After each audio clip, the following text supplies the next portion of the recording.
por favor. Boa tarde, querido Cadê o Consta? Consta tá na Flórida, Aí, Consta? Já voltou. Tô de volta, Emílio. Boa tarde a todos vocês. Seja bem-vindo de volta, Zuckerman. Obrigado. Pois é, né? Nós até antecipamos o nosso programa de domingo que a gente faz, eu e os colegas aí da Jovem Pan também, o Augusto e a Ana Paula, além do Lacombe, o 4x4, por causa do debate. E aí todo mundo assistiu o debate, né? Pipoca na mão e vamos embora. E olha, qual é o resumo do debate? Para ser muito sucinto, Bolsonaro ganhou, Lula perdeu e a mídia apelou. Né? A mídia é tão previsível, ela para melhorar, para ficar medíocre apenas, ela precisa melhorar muito. Né? A militância escancarada, tudo isso. Mas ela é tão previsível, a velha imprensa, tão previsível, que eu cantei a pedra ontem. Eu falei, olha, nós vamos ver o consórcio todo da imprensa aí focando nessa cortina de fumaça. Bolsonaro agrediu mulher. Né? E tudo isso por quê? Porque o presidente deu uma resposta ali firme à tentativa de lacração de militância da Vera Magalhães, que veio na sua pergunta com premissas absurdas, implícitas, tentando detonar o presidente. E ele falou, Vera Magalhães, a senhora é uma vergonha para o jornalismo nacional, o que está absolutamente correto, né? E ela não gostou, e aí todo mundo começa a prestar solidariedade, Fátima Bernardes e blá, blá, blá. E é tão previsível isso, e eu acho curioso, eu tenho dificuldade de entender o movimento feminista. Aliás, a Vera também não era muito feminista, ela tem imagens que estão circulando aqui na Jovem Pan, né?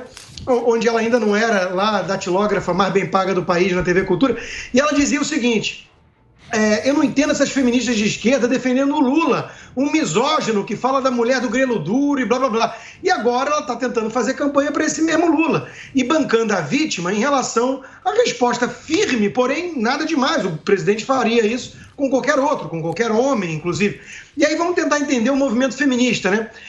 Diz que tem que ter igualdade de gênero, e aí depois que a mulher provoca, o presidente rebate com firmeza, banca a vítima e diz, ai, não pode tratar assim uma mulher. Quer dizer, qual é a lógica disso? É um negócio ridículo. Agora, o presidente teve a oportunidade de apresentar números, de chamar de ex-presidiário o ex-presidiário, mostrar toda a corrupção do seu governo. Lula, sem a ajuda do William Bonner, não conseguiu sair muito bem, não teve para onde correr. Ciro Gomes bancou o pacifista, né, logo aquele que xinga todo mundo, disse até mesmo que condena as armas, ou seja, vou receber Moro a bala, devia ser bala Juquinha, a gente imagina. Exatamente.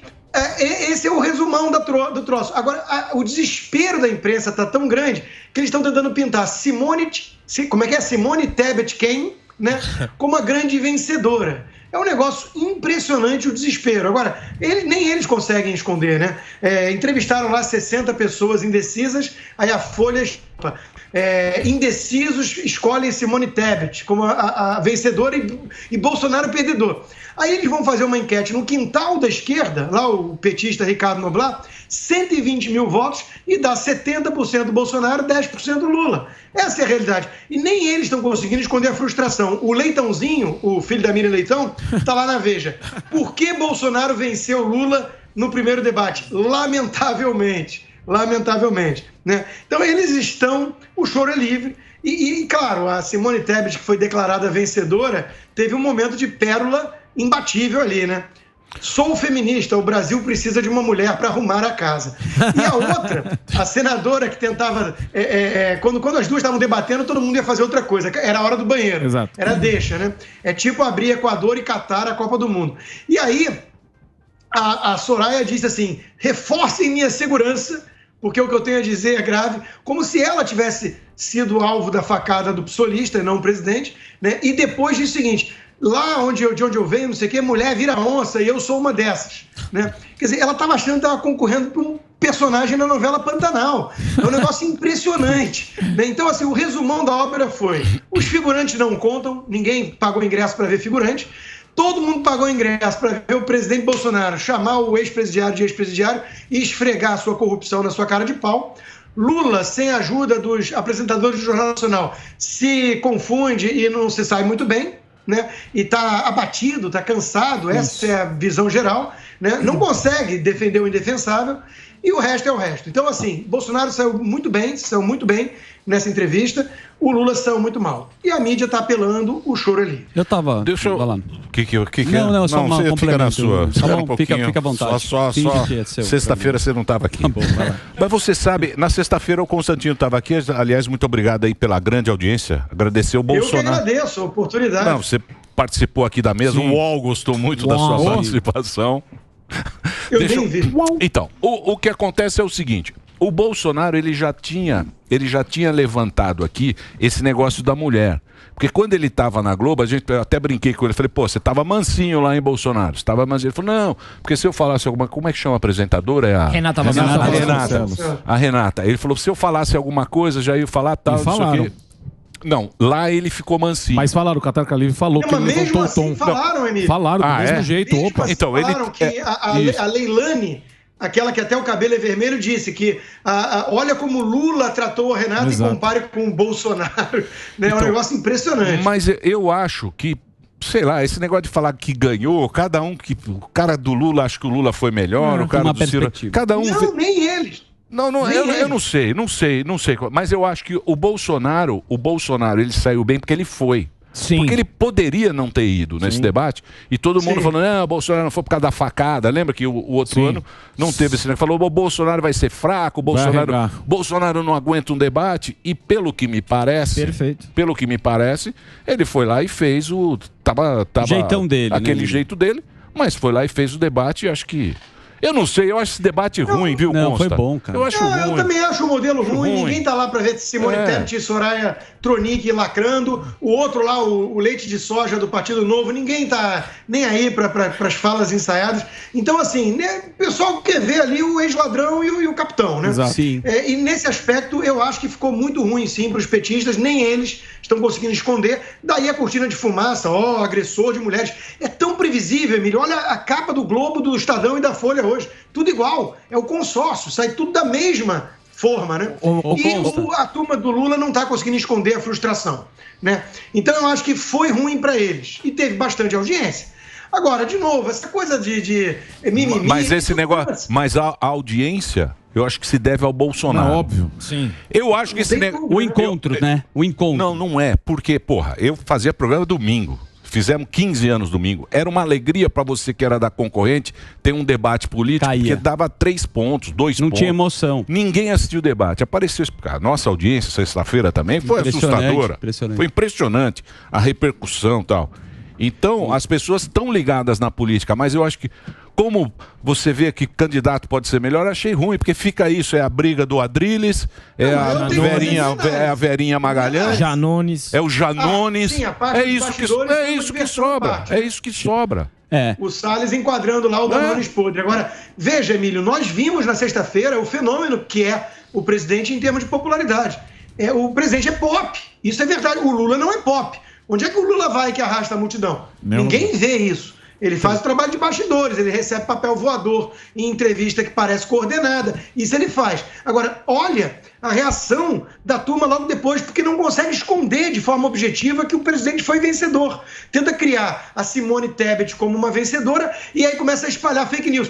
Depois do debate o presidente cancelou entrevistas. Mentira, o Cleiton Ubinha já está tuitando aí. A Jovem Pan já sabia que o presidente, se fosse no debate da Band, não iria hoje no jornal. Sim. E que ia remarcar a data, como aconteceu. Então, de novo, fake news. Aliás, cá entre nós, é tanta mentira por segundo do ex-presidente Lula que eu acho que ele tem sim um pé na psicopatia. Aquilo não é normal. Não é normal alguém mentir tanto. Né? O Ciro Gomes, de novo, né? A contradição em termos ali. Teve alguns momentos ali, o Ciro, de felicidade, comentários felizes, né? Como, por exemplo, o Lula reclamando que ele fugiu para Paris e que ele, Lula, ficou ao lado do Haddad. Aí ele falou assim, você estava preso! Você estava preso, porra! E quando ele disse que o Lula é um encantador de serpentes, né? O Lula é realmente exatamente isso. É um cara falso, tenta ser sedutor, mas, de novo, ninguém sério consegue levar o Lula a sério. E chama atenção, Emílio, eu acho que esse é o fenômeno que você está se referindo de popularidade hoje, quando o Bolsonaro vai tem audiência. Está chamando atenção a diferença de postura. O presidente é alguém que, com todos os defeitos, você pode não gostar, ele é genuíno. Olha como é que ele abriu a entrevista. A primeira resposta dele, ele foi lá e começou a responder Não, a tensão entre os poderes é porque eu sou diferente, estou incomodado com meu ministério técnico e papapá. Os outros todos... Obrigado em nome da Bandeirantes pelo jornalismo maravilhoso. Boa noite a todos, porque vocês são magníficos. É um negócio que não convence. É tudo fake. Ali, tirando o presidente, é tudo fake. A Simone e a Soraya estavam disputando vaga de prêmio Lacração 2022. Então, assim, de novo, eu acho que política sempre foi isso aí, concordo com você. Era enfadonho ver um debate. Hoje é um pouco diferente, por quê? Porque o presidente é pop e porque ele entra na jugular e vai lá e desmorona esse castelinho de cartas patético montado entre políticos tradicionais e imprensa militante. Boa. Você fez uma observação, Consta, que eu achei interessantíssima, falando do Lula. Eu achei ele extremamente abatido nesse debate. E ele tomou 2 grandes porradas. No começo com o Bolsonaro e depois ele tomou lá do Ciro. Quando acabou o debate, não sei se você acompanhou, a Bandeirantes com os repórteres fazer as entrevistas. O Lula foi o único que não falou com a imprensa. Não sei se você acompanha, tem até imagens se quiserem colocar aqui. Da tela. Ele vazou. Então o Bolsonaro falou, o Ciro falou, ó o Lula quando acabou. Ele vazou muito rápido. E aí, ó, ele pega, dá um abracinho e fala tchau. Ele não deu entrevista. Ele devia estar procurando o William Bonner ali, né? Um longo amigo, alguma coisa, né? Para ele se sentir mais em casa, né? De novo, o Lula tem uma tese, Zuckerman, que não é minha, eu já ouvi de alguns, de que o Lula não gostaria de estar passando por isso.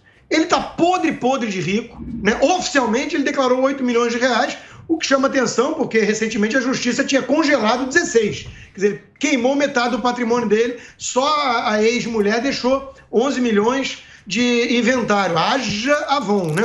Agora, a gente sabe que por fora, como o próprio presidente Bolsonaro trouxe à tona a delação do Palocci, era 300 milhões para cá e para lá. Então, assim, o cara tá podre de rico, tá lá com a Janja, que deve estar com ciúmes do William Bonner, mas isso é uma outra discussão, e ele não deveria querer passar por isso. Mas o sistema olhou e falou assim, não tem ninguém, vai tu mesmo. Se não tem tu, vai tu mesmo. E tiveram que empurrar o Lula para esse papel, né? Então, ele parece isso, ele parece cansado, ele parece sem energia, apesar do que as suas palavras enganam, né? Eu tenho tesão de um jovem de 30 e poucos anos. Tudo isso é balela. A gente olha para ele, ele está abatido, ele não consegue justificar o injustificável. De novo, né? É indefensável. É indefensável. O presidente, nas suas considerações finais, massacrou, mostrando Venezuela, mostrando a Argentina. Isso é o que importa, isso é a essência. Aí fica lá a lacração. A outra lá, militante, uma entrevistadora dessa, que a imprensa tem um nível péssimo, a militante conseguiu falar que tem um feminicídio a cada 7 minutos. Ela não sabe fazer conta? Um feminicídio a cada 7 minutos dá 75 mil feminicídios por ano, num país que morrem 40 a 45 mil pessoas por ano. A imensa maioria homem jovem, por conta de briga de facção, de tráfico e tudo.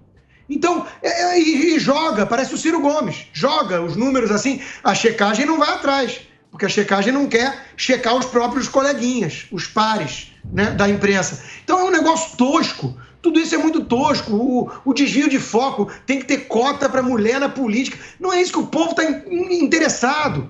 O povo quer saber de violência, segurança, emprego. E o presidente falou a eles, mostrando a realidade de quem quer o caminho do Lula. Olha para a Argentina, olha para a Venezuela. O cara defendeu e defende até hoje esses modelos. Então, esse é o debate sério. O resto é bobagem, é cortina de fumaça. E tem uma consta, mas você não acha que o povão, mesmo o povão já descobriu que é uma utopia, né, meu? Esse papo, esse mundo maravilhoso que os canhoteiros vendem há tantos anos, da igualdade, não sei o que e tal. O cara fala, pô, isso aí não... O cara hoje em dia quer mais pragmatismo, né? Ele quer uma coisa menos mais... imposto. Né? O cara, ele quer um emprego legal, uma gasolina mais barata, um transporte bom, carne boa. Ele quer isso, cara. Eu acho isso. Essa conversa não pega mais. Não convence. Tem uma coisa também. Lógico, tem muito canhoteiro. Tem muito canhoteiro, que é o progressista, tal. Aqui na Jovem Pan também tem uma porrada. Mas eu acho, cara, quando a figura do Lula aparece, o cara fala... É isso aí. De novo. Fala, pô, já vi isso. Sim, já exatamente. Vezes. Não convence mais nem o cara mais progressista. Né? É isso mesmo. Eu acho que tem isso. Até porque, de novo, né, Emílio? Aí tem uma questão que é anterior à discussão ideológica. eu sou mais a favor de um Estado paternalista, eu acho que isso não funciona. É um bom debate. Mas é uma coisa anterior a isso. O Lula é um ladrão. O cara mentiu ali na cara e coragem, né, sabendo que o ambiente ia protegê-lo, que ele foi absolvido pela Justiça e pela ONU. Em primeiro lugar, fake news dupla. Nem a ONU nem a Justiça o absolveu. Segundo lugar, dane-se a ONU, porque a ONU não manda nada no Brasil. Em terceiro lugar, ele não foi absolvido. Ele foi descondenado por malabarismos. Então, de novo, o cara mente na lata, porque é psicopata. E a verdade é que é o seguinte, é ladrão, comandou o maior esquema de corrupção do país, é o que o Bolsonaro disse, todo mundo roubava, a Petrobras foi dilapidada, dilacerada, todas as estatais, todos os planos de saúde, a cúpula do PT toda foi condenada, foi presa, o Lula não sabia de nada, o Lula era o coitadinho, a vítima, como disse a advogada Flávia Ferronato, o Lula combateu tanto a corrupção, mas tanto que até ele foi preso. Consta, falando no Lula ainda, é interessante porque o cara com 95%, né, de intenção de voto no primeiro turno, ganha no primeiro turno, ele vai no debate, ele se expõe. E tem um negócio que eu fiquei prestando atenção, o fato dele ser ex-presidiário, não tem como ele ganhar alguma coisa no debate, porque é tipo aquela discussão de moleque, você foi preso. Isso aí que você ganha qualquer... Então, assim, você acha que existe alguma possibilidade? Por que um cara tão bem na pesquisa vai no debate dele para se expor? E a primeira pergunta até do Bolsonaro da corrupção, ele puxa uma pastinha sobre corrupção. Assim, você acredita que a gente vai ver o Lula novamente nos outros debates? E por que um candidato tão bem nas pesquisas vai se expor desse jeito? Alba, ele não está tão bem, ninguém acredita mesmo nessas pesquisas, isso está cada vez mais claro, né? De novo, acho que ele é pressionado a isso, né, pelo sistema. Só que é um tiro no pé, porque é indefensável defender o governo dele ou a Dilma Rousseff. Vamos lembrar o que ele disse no Jornal Nacional? Ele tem muito respeito e admiração pela competência da Dilma Rousseff, ponto. Acabou aí a campanha, né? Pô, você quer a desgraça do governo Dilma Rousseff, vota no Lula. Fora as questões éticas e tudo. Então, é indefensável. Só que, Alba, existe um risco, quando você vive numa bolha, quando você não sai mais às ruas, quando você só anda de jatinho particular para cima e para baixo, existe um risco de você perder o contato com a realidade. E como ele é incensado, paparicado, protegido por uma imprensa militante, podre, né? Ele acaba acreditando na mentira. Ele acha que o ambiente vai ser estilo Jornal Nacional, que vai ter os olhares de doçura da Renata Vasconcelos e as levantadinhas de bola do William Bonner. E aí ele pega o Bolsonaro pela frente, e aí? Ele acha que o Bolsonaro vai ser polido? Bolsonaro vai lá e esfrega na cara dele, ex-presidiário ladrão, defensor de Cuba, Venezuela e Argentina, pronto. E ele não tem defesa para isso. Ele não tem defesa. A autodeterminação dos povos. O cara defendeu aquilo, isso que importa. Não é uma questão de autodeterminação dos povos, até porque isso é hipócrita. Porque quando é para criticar outros governos de direita, ele critica. Nos Estados Unidos. O cara fala bem do Ortega, porra. Daniel Ortega. Que pesado claro, fechou igreja, fechou rádio, fechou tudo. Deixa eu falar uma coisa pra você, que é um ponto. Certo. É um ponto que eu gostaria de tocar, porque afinal de contas é o Constantino, querido aí pelo consórcio. Consórcio podia ter feito uma pergunta ontem. É o consórcio. Joga o tapete. É o seguinte, você tocou num ponto muito interessante. Por exemplo, nenhum candidato líder na pesquisa vai no debate. Exatamente. Esse debate que é mais mequetrefe. Porque era aquele que ia o Cabo Daciolo, vai uns caras ali que eles colocam no meio. Eu não sei nem como é que isso é, como é que eles avaliam levar os candidatos lá. A lei fala quem tem representação no Congresso. Nunca você viu ou o Lula ou a Dilma, quando estavam bem nas pesquisas, irem nesse debate. Aí eu me pergunto, por que o Lula foi esse debate? Exatamente. Então esse é um negócio que dá pra... Alguma coisa tem aí para ele falar, não, eu vou no debate. Porque é só se expor. O cara porque se ele não vai, o Bolsonaro fala, eu também não vou. Sim, eles vão no segundo turno. Eles sempre foram no segundo turno. Porque tem a turminha aqui, todo mundo... o primeiro ponto. Ele indo, ele leva o Bolsonaro, ele achou que todo mundo ia mirar no Bolsonaro, o que aconteceu. Mas o Bolsonaro tem a verdade ao seu lado, um governo técnico, bons resultados em que pese a pandemia, e ele se defendeu muito bem, né? E por outro lado, ele achou que ia ser de alguma forma protegido, porque existe uma omertá dentro do sistema. Vamos lembrar que no Jornal Nacional o Lula confessou a estratégia das tesouras. Que saudade dos tempos em que a minha oposição era o PSDB, havia civilidade. Mentira, ele tratava os adversários como inimigos, chamava de fascista até o comunista do Serra, né? Mas era tudo entre esquerda. Então havia, de certa forma ali, os tucanos nunca tiveram coragem de descer daquele planalto, daquela pose, né, arrogante de Sorbonne e jogar o futebol com solar ali também, entrar de sola, né? E o Bolsonaro, ele joga o jogo. Ele fala assim, vem cá, pra cima de mim não. Você não tem moral pra falar comigo não, ô ex-presidiário. Baixa a bola. Coisa que Tucano nunca teve coragem de fazer. Falta a tucanos estamina, testosterona, coragem e um pouco de direitismo, porque é tudo canhota. Então, veja ali até o Felipe Dávila. Coitado, eu conheço o Felipe de longa data, já participei de reuniões com ele do Instituto Milênio, do Partido Novo. Agora, é leite com soja. Tentando parecer, né? Olhava para a câmera e tudo, mas levantando bola, às vezes trocando figurinha com o Ciro Gomes para atacar Bolsonaro, para atacar governo, não entendendo as circunstâncias que o país está vivendo. Quer brincar de virar Venezuela? Quer brincar de virar Argentina? Então, falta aos tucanos, laranjas ou rosados, coragem para virar e falar, para aí, ô pilantra, para cima de mim não. E isso é que está mexendo no jogo, isso é que eles não estão entendendo. Isso, inclusive, pro jornalismo. Mas esses... militante, pra cima de mim não, tu é uma vergonha pro jornalismo nacional. Aí pronto, vem o mimimi todo. Aí ele é mulher, não pode falar assim com ela. Então, mas esses caras aí não entram em conflito, não. Eles têm medo de entrar em conflito. Eles têm medo, eles não entram no conflito. Se você pegar a identitária, a gente sabe identitária, esse revisionismo histórico, essa babaquice toda aí que os caras estão tentando fazer, o cara ele não entra nessa discussão, porque ele fala o seguinte, eu não quero brigar com os meus filhos, eu vou brigar com os meus amigos, meus funcionários, não. E chega na casa dele, olha e fala, eu sou um merda, porque eu não estou entrando no conflito, na discussão. Eles têm medo, de entrar nessa... O melhor exemplo disso foi nos bastidores. Eu recebi de alguns parentes, familiares, que não são muito politizados e são enganados, engambelados facilmente pela tucanada terceira via, né, Simone e Eduardo Leite. Eu recebi assim, olha que baixo nível os bastidores, que coisa triste, a polarização, né, bolsonaristas e petistas. Não, é um vagabundo picareta, que vai provocar, como tem feito nas redes sociais, os outros, achando que só vai encontrar tucaninho. Aí encontra pela frente um Ricardo Salles e companhia que enquadra o vagabundo. É disso que se trata. Então, acabou a era de apanhar caladinho em nome da civilidade. Acabou. Civilidade é expurgar a extrema esquerda da democracia brasileira porque eles defendem Cuba. Esse é o objetivo da civilidade, da democracia verdadeira. Não é assinar cartinha ao lado de petistas para alfinetar o Bolsonaro. Isso não é ser democrata e ser civilizado. Então acabou esse tempo de levar, apanhar e ficar calado. Agora é bateu, levou. Deixa eu fazer um break para... Peraí, eu tenho que fazer um break para a rádio. É um break para a rádio agora, Costa.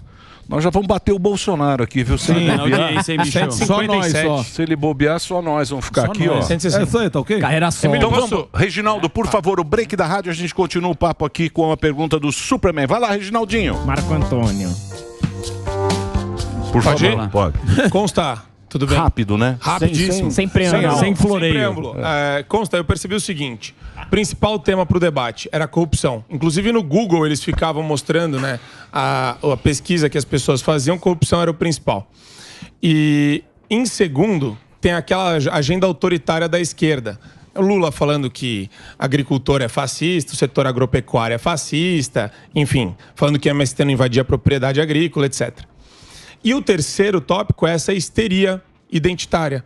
E eu percebi o seguinte, a tática que eles utilizaram, Simone Tebet, Soraya, esse pessoal aí marginal, utilizou foi tirar o foco da corrupção, que é o debate onde o Lula ia ser sovado até o final, para entrar com essa porcaria de agenda identitária. Mas isso é tática deles, né? Para tirar o foco.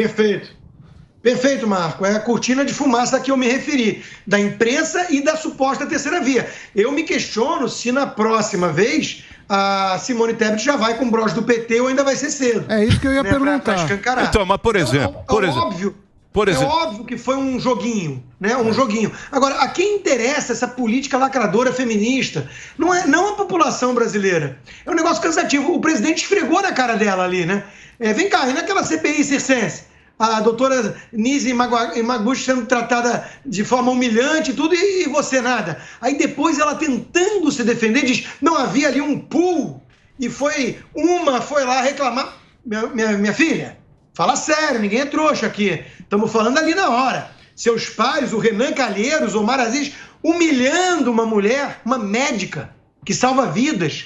E a senhora, ó, boquinha calada na hora, entubando. Então não vem depois falar que foram reclamar sim.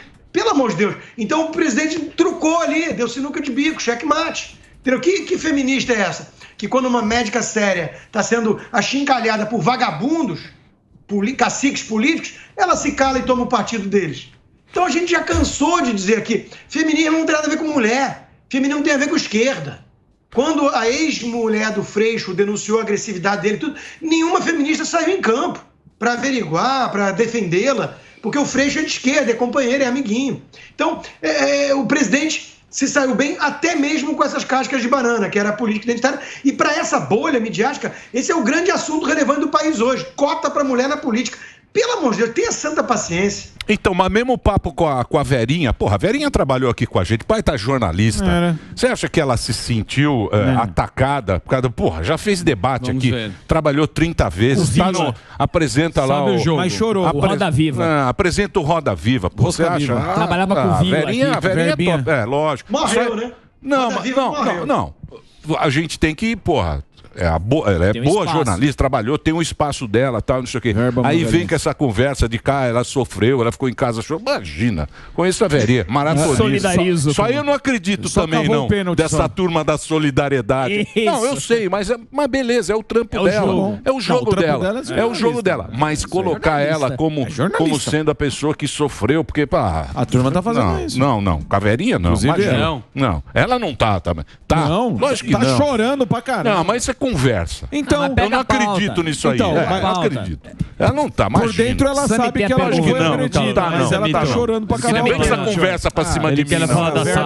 Vamos ver que evita-me discordar da premissa de que é uma grande jornalista, tá? Uma militante que diz que o Moro é enxadrista e o Bolsonaro joga, sei lá, palitinho e vai ser devorado pelo Moro. Olha onde está um, olha onde está outro hoje. Uma pessoa que diz que o Bolsonaro mentiu ao falar que teve lockdown no Brasil, sendo que ela dizia que o lockdown salvou vidas e mandava todo mundo se quarentenar, né? Ela tomando vinho e tudo. Então, assim, cá entre nós, não acho uma boa jornalista, acho militante tucano petista. Muito bem, isso aí eu não sei. Não, eu ia falar justamente dos acenos da Tebet, né? Que isso me chamou mais atenção. Já começou um flash do PSDB com o PT, que acho que você vem falando faz tempo, mas me pegou de surpresa, assim, porque historicamente eles nunca se posicionaram tão alinhados, né? E juntaram um alvo comum. Até ela fazendo uma meia-culpa, assim, no meu partido também teve problemas de corrupção, mas dando a entender que os problemas do PT não tivessem a ver com o Lula, assim como os do PSDB não tem com ela. Eu senti isso, não sei se você tentou... Não, Sami, é o seguinte, é aquela história da estratégia das tesouras. O PT e o PSDB são primos. O PSDB é um PT engravatado, com perfume francês, mas até o Lula já aprendeu isso, já se veste com ternos tailor-made, do Ricardo Almeida, né, sei lá. Então, assim, ele aprendeu também isso. Então não há mais diferença substancial. Um ou outro tucano, eu posso até citar nomes para dar uma ideia. Por exemplo, o deputado Carlos Sampaio. Eu acho ele um tucano antipetista. Ele mantém-se fiel ali à sua visão social-democrata, mas ele rejeita o PT por uma questão ética, roubalheira e tudo mais. Agora, via de regra, o PSDB, ele quando desce do muro, desce do lado esquerdo no colo do PT. Então, o joguinho de briga, de morte ali, o PT e o PSDB se digladiando, era porque não existia a direita. Quando entra a direita na equação, aí eles olham, priminho, vem cá, vamos abraçar um ao outro, porque nós precisamos eliminar esse cara aí, esse estranho no ninho. Então, está muito claro o que está acontecendo no Brasil hoje. Estão todos os monstros do pântano unidos para tentar tirar a areia da engrenagem que se chama Jair Bolsonaro, que está lá tentando fazer coisas certas, que tem uma agenda reformista decente, em que pese não conseguir emplacar tudo, e também um outro aceno mais assistencialista. Ô Constantino, você acha... Somos economistas liberais, a gente entende que isso tem que alguma hora estopar, a conta tem que ser paga, é perigoso, mas politicamente é um golpe de mestre. Ele neutraliza o discursinho do Lula no Nordeste todo, sem falar da necessidade por conta da pandemia e do lockdown. Então tem mesmo que ajudar nesse momento. Deixa eu fazer uma pergunta para você, querido Consta. Baseado em tudo que vocês estão falando, e vocês são gênios. Certo. Só vou e eu nem o debate eu assisti ontem. Tem problema. Assisti o Netflix. É o seguinte, o que você está dizendo é que a gente sempre foi ludibriado que no Brasil existia um partido que era mais à direita. Ou seja, que seria uma oposição ao PT durante todos esses 13, 14 anos que eles fizeram lá. Que, a princípio, era o PSDB. Sim. O Lula é um cara muito esperto. É um político que ele manja como é que funciona. Quando ele trouxe o Jaiminho para cá, ele falou assim, eu acho que ele percebeu isso, que o PT tá meio queimado, ele falou assim, eu vou pegar esse aqui que ele vai ser o meu PSDB dentro do PT. Ele vai ser um cara mais, professor, mais moderado, tal, e não sei o quê. Isso faz sentido, né? Do Lula... Não, Geraldo não. O Jaiminho. O Jaiminho. Quando o Jaiminho veio, porque o Jaiminho ele foi ministro... Quem é Jaiminho? O Andrade. O Haddad. Jaiminho, porra. Você não conhece o Jaiminho? Você não assiste o... Carteiro, porra. Você não assiste o Pânico, porra. O Jaiminho. Não, você está perfeito na sua tese, mas eu estou pensando no Geraldo, porque o Geraldo é o ápice dessa estratégia. Não, o Geraldo tá chateado com o Calça. O Calça passou a perna nele. O Geraldo não tinha pra onde correr, porra. Era garçom da Hebe. Da Hebe não, aqui do Ronivon. O Geraldo foi expulso do PSDB. Ficou só copiando. O Geraldo até tem perdão porque, porra, ficou aqui na... Tava esquecido, Tava coitado. esquecido. Tava servindo foto laqueada. Então, o Haddad, por exemplo, tem livro sobre socialismo, né? Vão dar uma olhada. Quando o Fidel Castro morreu, o que disseram os tucanos? Fernando Henrique Cardoso, Serra, Aécio Neves. Todos eles lamentaram a perda de um grande líder. Fidel Castro, o tirano mais porco assassino do continente. Então, assim, os tucanos sempre foram esquerdinha. Pergunta a eles o que eles acham de arma. Desarmamentistas. Pergunta a eles o que eles acham de cotas. Defendem cotas. O que eles acham do MST? Fernando Henrique Cardoso foi uma mãe pro MST. E por aí vai. Toda a agenda deles é progressista, entre aspas. Que, na verdade, não tem nada de progressista, né? Então, eles são esquerda. E aí você tem que explicar isso para jornalistas pitérnicos, é muito cansativo. Então, óbvio que o PSDB é de esquerda. Então, hoje, tem uma pessoa de direita que defende tudo o contrário. Isso, mas pro povo, o povo não tinha um nome, que é o Bolsonaro. Hoje o Bolsonaro é aquele cara lá que fala da família, Deus acima de tudo. Tá certo. Que representa. Deus, é o cara que representa uma galera grande. E não podemos ignorar, pelo fato dele ser diferente de todos esses e ser o alvo de ataques tão pérfidos, tão desonestos, não vamos ignorar também o que muita gente acaba sentindo nesse momento. Eu posso nem ser fã ou morrer de amores pelo Bolsonaro, mas é um senso de injustiça muito grande e a pessoa não gosta disso. O brasileiro sai em defesa do injustiçado. O Alexandre de Moraes é o maior cabo eleitoral do Bolsonaro hoje. Aquela busca e apreensão de empresários, aquilo foi uma coisa absurda, nefasta. Então a população olha isso e fala assim, não, isso não é possível. É algo muito maior do que Bolsonaro. É por isso que o 7 de setembro vai lotar. O Careca tentou impedir uma campanha do governo que diz no futuro verde e amarelo. É um negócio doido que nós estamos vendo no Brasil hoje. Doido. Então, de novo, a coisa ficou muito maior do que Jair Bolsonaro. É por isso que a gente vê esse fenômeno das ruas. Porque o Bolsonaro hoje virou um ícone, virou um símbolo de resistência a esse sistema podre e carcomido. Mas a coisa é muito maior. Nós estamos lutando pelas liberdades básicas aqui.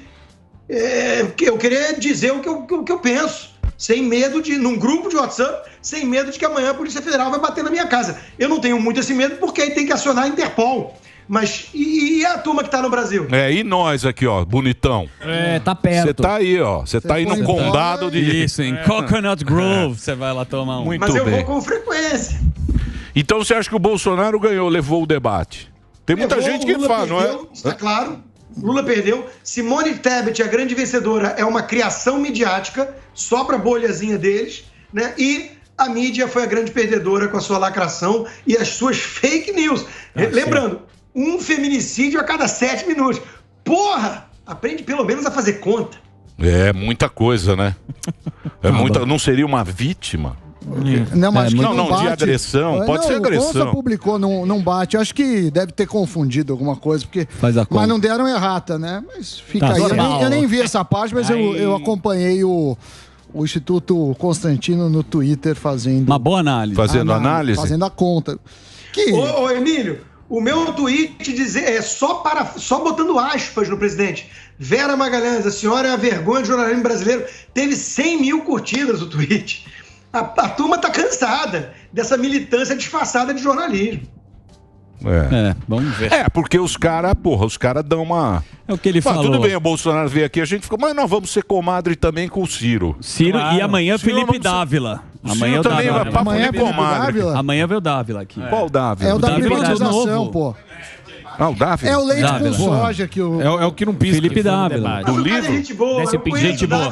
Ele só confundiu Lei Maria da Penha com Maria da Paz, mas foi um equívoco assim. Personagem. Mas ele veio aqui. Ele depende de enxugamento. Ele já veio aqui. Ele não pisca. Já veio aqui, é do novo. A outra pisca. É do novo. Tem media training. Ele veio aqui já. É do novo. É cueca branca. Mindset. Cueca branca. O Consta já foi media training do Partido Novo, mas não é mais, né? O cueca branca não entra em nenhuma disputa. E não fica descalço.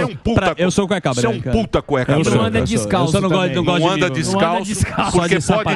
Porque pode ter barata e não tem nojo de pisar em barata. Esses cueca branca. Não pisa no taco. Puta cuequinha branca. Puta cuequinha Você sabe que ele falou aí pra carimbar? Tem que o Bolsonaro fala a melhor coisa. Limpar a fossa. Ele não tem media training. Por isso que eu acho que ele é sucesso. Ele fala que o Bolsonaro. Ele não falou, perguntaram pra ele, você não tem media training? Ele falou, cara, uma vez tentaram me ensinar, mandei o cara ir pra casa do cara. Muito bem. Vou agradecer o Consta que bateu esse papo fantástico com a gente, porque nós temos um outro convidado. Ô, Consta, estamos dando uma puta de uma audiência. Fica mais. Gigante. É o Bolsonaro, né? Eu vi o carinho aí na Avenida Paulista, o carinho da turma, e no Brasil todo, né? Exatamente. No aeroporto. É impressionante, eu agradeço muito. Aqui também não tem media training, não. Aqui eu falo o que eu penso. É engraçado, esse negócio do Bolsonaro é assustador, porque é uma galera, né? É um negócio, aí ele vai, eu falo, putas, eu saí aqui escondido aqui. Puta, mas o que tinha de gente? Você nem foi almoçar na Dirce com a gente. Não, eu sei, ele foi na Dirce, passou na Dirce. Pegou a picanha e vazou. Falei, puta, esse cara é maluco, tava lotado de gente. E é um... Que todo mundo fala que é robô, mas é uns na caras... prática, né? Agora veja, Emílio, que mesmo o Bolsonaro que disse que é bronco, tosco, né? Até ele ficou sem graça que você deu esporro geral que a gente tava comendo durante a entrevista. Não, aquilo não pode. Ele guardou o lanchinho no bolso. Não pode. O cara comendo pão de queijo. É o esporro do presidente. Mas ele ficou assustado, ele guardou o pão de queijo no bolso. Os caras comendo. Ele nem fechou. Ele foi no debate com o pão de queijo. No debate da outra vez tava sujo. É o mesmo terno. Era presunto e queijo. Vou guardar pra Obrigado, Consta. Um abração pra você.